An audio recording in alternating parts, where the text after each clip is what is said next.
Alright, so test number 1.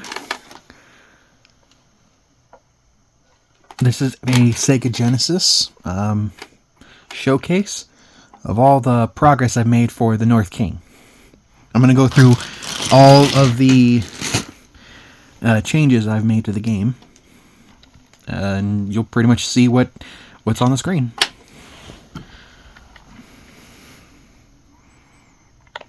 Okay. These are all of the test programs I've worked on over the years. Let's start with the very basic test, the first one.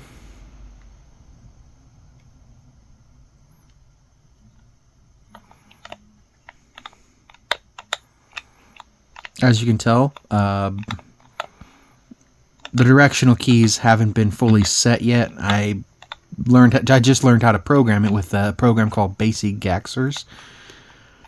It was a weird program, but nonetheless it was cool because I was able to display or put stuff into the sprite system, I think.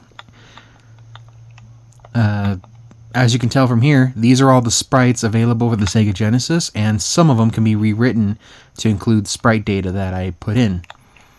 And so I was able to do that. As you can see, going down makes him go look up. Going up makes him look to the right. Going to the right makes him look down, and this is the only one that actually functions properly. Still, it's an amazing progress, and it's amazing progress to get this thing loaded on the screen and stuff.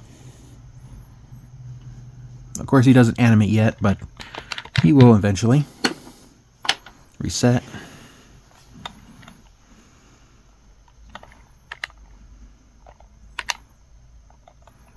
Next test, let me see if it's basic.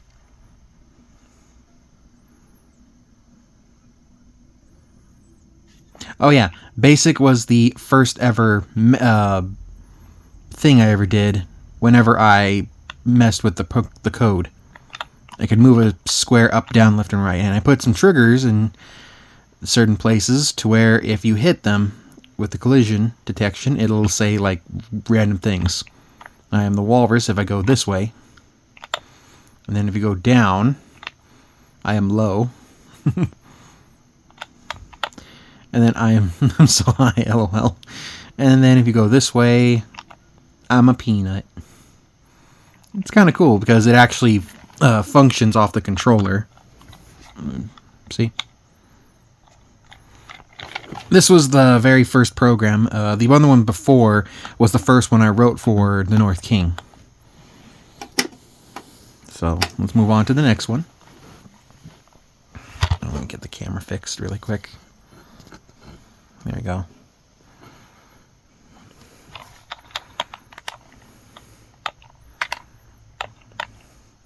Oh, this was a FNAF clone I wrote that I wanted to make one day. Let me see if it loads. Yeah.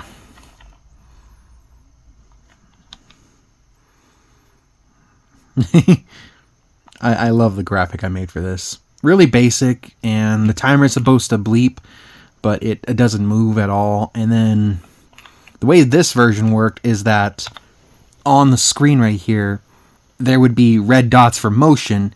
You'd check the camera with the C button, and on the camera you'd see visuals or images of the characters moving around and stuff if they were in that position.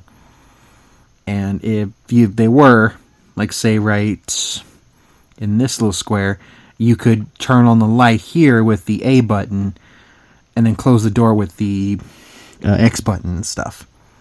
Or X and A, and then over there is B and Y. And then C was the camera, and then didn't actually think it went through. I didn't think through what Z would be, but it would have been something interesting to see once it was programmed and stuff properly. Oh no, it was a nice little bit of progress I made. And the timer is supposed to count down, and it's supposed to work like a FNAF game, or Five Nights at Freddy's. And, according to this, it resets perfectly. Yeah. A little good attempt here.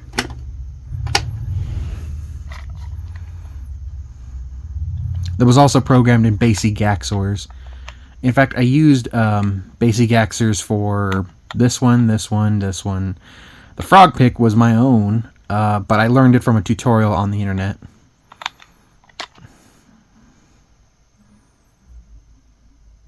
In fact, I think you can still find this tutorial out there right now. But it was kind of cool seeing like multiple colors on the Sega Genesis. The picture quality is just fantastic. And yeah, it just resets to this picture. Very basic. Let me go to, let's see. Okay, so now before we go into the latest stuff and these North King tests, I decided I wanted to work on a copyright logo. And you saw from the FNAF bin file that it opened up with a tagline for my game logo, and then went to like the main picture, or the main menu within the picture. This was the first attempt of getting the menu to, or getting the splash screen to work. Quite thrilling. We accurately entertain. I love it. It was just a proof of concept. I originally used a sprite for the RT gamers, and then this was drawn using the text format, which, as you can see, it's not 100% level to the screen, so it was a bit of an issue. But, you know, proof of concept. The whole goal of that one was just to make that show up on the screen.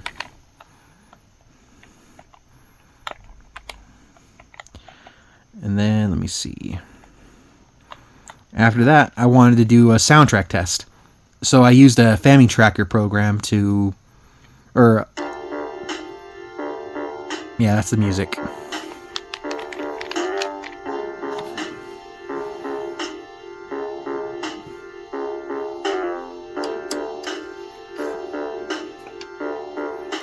Yeah, that was the music track I made. I used a, not a FamiTracker, but like a music track program to write like a couple tunes and then just had it loop on repeat. It's kind of neat how, you know, just a bit of code could get that working. And I don't think that was basigaxors. I think that was actually just basic. Let me see. Ooh, the tile test. This is when I started getting into actually like programming the tile data, such as background tiles and stuff like that. Just a smiley face up in the top corner here. Like that little smiley face. Let me get it. There we go. That little guy. He can't do anything at the moment, and it doesn't do anything, but it loads the data that I put into the background data and then puts it on the screen. And that's what the test for this was supposed to be.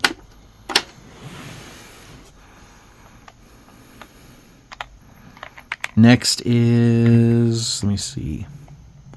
Oh, whoop. Okay, sorry about that. My phone glitched of recording. So let me see. Tile test. These ones are the latest one. I'll show you guys that in a bit. But let's go through the main things. This one here is the first ever complete test I've worked on. I was able to upload all the sprites and data into it, and with the help of that other program, I was able to get the character to move accordingly. Granted, though, he still moves in diagonal directions. Back then, I didn't know how to limit his movement to only like one direction when you press. Also, A, B, and C, and X, Y, and Z don't do anything. So there's that. And you can go through these objects because there's no collision programmed in. You can even go into the menu up at the top. It's very basic, but so far so good. Work in progress. I even tested out the palette to make it look good.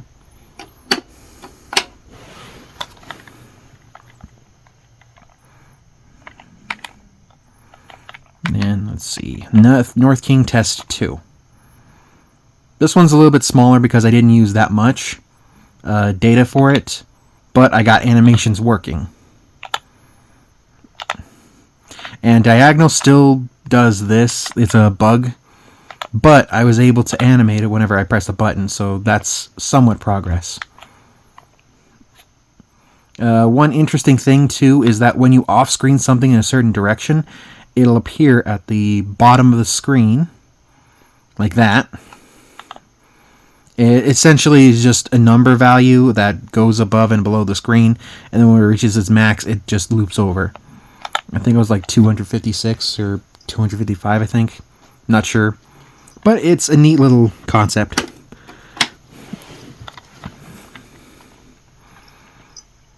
After that, oh, come on.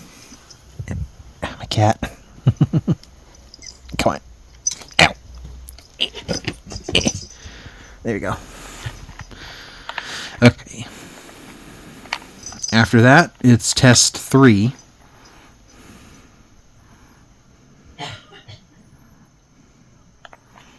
This is where I instituted the menu, added a collision to the top part of the screen so that he can't pass it.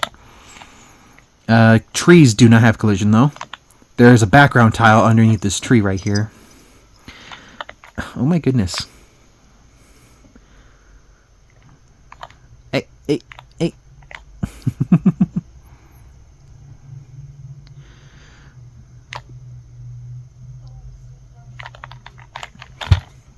Okay, sorry about that. I'm back. Taking care of the cat. As you can tell, though, I mastered a bit of the control system. You can walk to the sides and it won't go past the border. In the final game, it should let you walk to the sides and then transition the screen to the next image while keeping this this heads-up display up here. But, you know, that's further later on. Let's see.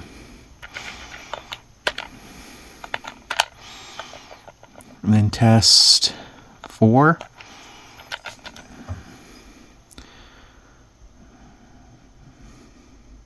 This is where I figured out how to do a start menu. Press start, and then opens up into the main screen. Looks fantastic for the most part.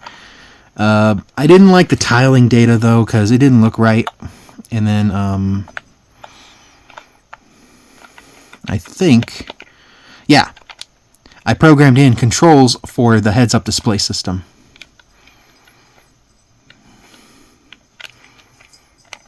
Well, not the health, but like bombs and arrows.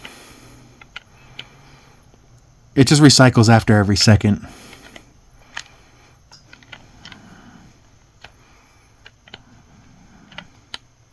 It's kind of cool they actually work and stuff. In the final game, those are supposed to be interchangeable with the buttons and stuff to actually like use them. A, B, and C corresponding with like A, A, B, and C on this controller. It's a traditional 3-button control game, so I wanted to make it as best I could, or make it easy as I could. All right, then test 5.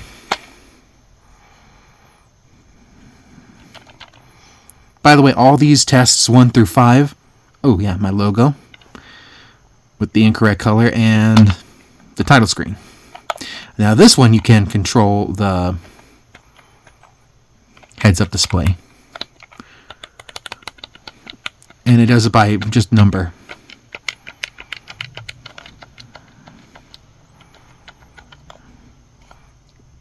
Also, collision still works. These ones, 1 through 5, were developed with basigaxors. It was the only program that could program Sega Genesis games at the time. Otherwise, you have to use assembly to hand code it and stuff, and I truly did not like that. Okay. Really basic stuff, and if you press reset, shows up the menu screen again, and then the title screen. Then you press start. It's kind of a neat thing. And after a while, I decided to put it on hold for a bit while I learned programming and stuff and worked on other projects. And then late this year, around like last month, I decided to look into programming for the Sega Genesis again and found out using this program, or this library, coding library, called sega, or the sgdk, or Sega Genesis Development Kit, I could program everything I did before, but with an easier code base, C, since I know C more, and I just went with that. My first attempt was this Gamers logo, or Right Tower Gamers logo. This one's an image from the PC game. It looks perfect on the screen. Matches everything, got the height right. It's just an absolute amazing thing to see on the screen. I love it. After that, I decided to learn a bit more tutorials and found some people like-minded who worked on things. And that's when I came up with, was it the title screen or title? I think it was title screen.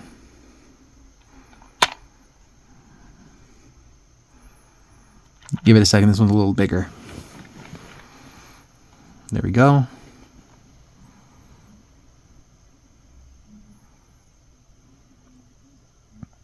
Yeah, I learned how to fade in and out, and then fade this in and out, and then show the logo and stuff and everything.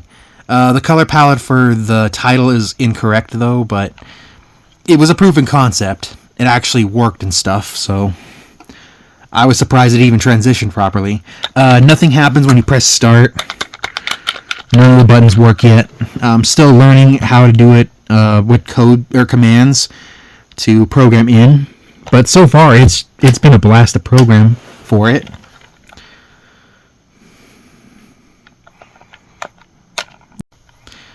Then we go to... yeah, sorry for the cutting out and everything. It's just, you know, this phone doesn't have that much space, so it's hard to do it. Oh, yeah, you know what? I think this one was the first one, and then it was this one. Because in this program, I was learning how to program background images into the system. Or load a background image and then fade it, I think. Yeah, see, this was the first one. And then this. And then that. And the one you saw before used a title card that was made with a sprite. That's why the color was different and wrong. It was supposed to be golden colored, not red.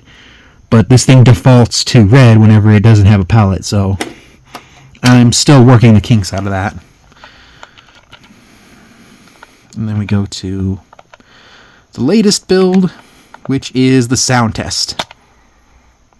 I'm super proud of this one.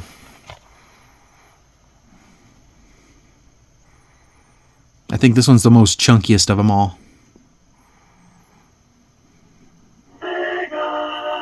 Sega. The right target. That's my own recording. The right target. And then, of course, there's the title screen again with the incorrect palette and stuff. But yeah, so far so good. That's all I've been working on. It's been quite a journey programming for the Sega Genesis. I've learned so much and followed so many tutorials that there might as well have been books, but, you know, the books, I think I would have taken books over, like, the tutorials, because sometimes they would get long in the tooth.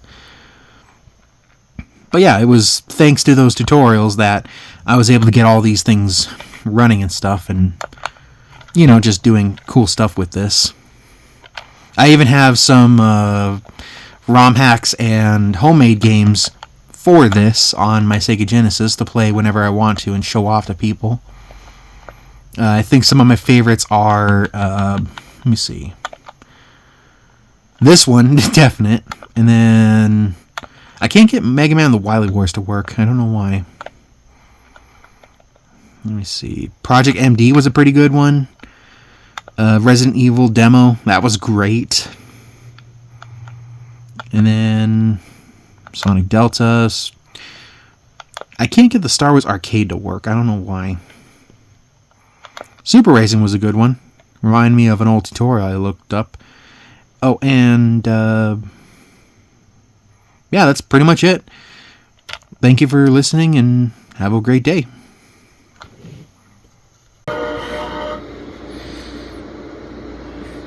The right target.